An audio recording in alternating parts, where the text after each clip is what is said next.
Hello everyone and welcome back to another tutorial from Finance for Beginners. In this video, I'm going to show you how you can set up a two-factor authentication on your NC Wallet application account. So let's get started right away.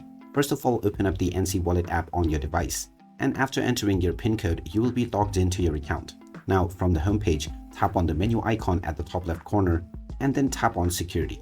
You will now see the Authenticator option underneath two-factor authentication. Go ahead and tap on this, and now you will be shown the steps that you will need to follow. The first step is to download any Authenticator app. Tap on the download button and then install the application of your choice. You can then open it up and then set up your account within the Authenticator. Then you can tap on the QR code icon or copy the setup key that has been provided to you. If you choose the QR code, you can simply go into the Google Authenticator app and then choose the QR code scanning option. Once you scan the code, your account will be authenticated right away.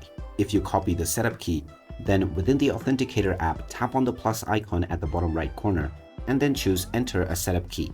Now within the code name, just type in NC Wallet and then paste the key that you have just copied within the Your Key section.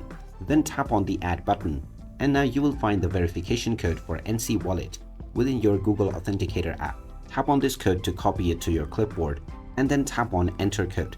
Here you can simply enter the 6-digit verification code and then tap on Confirm once again. And now your two-factor authentication has been enabled. You can now choose what sort of actions you would like to set up the two-factor authentication for. There is the withdrawal, the exchange, as well as sign in and setting up limits. Choose your desired option and tap on the Save button underneath to save your changes. And there you have it. That is how easy it is to set up a two-factor authentication on the NC Wallet application. If you find this video helpful, don't forget to hit that like button and subscribe to our channel for more useful tips and tutorials. Thanks for watching, and I will see you again in the next one.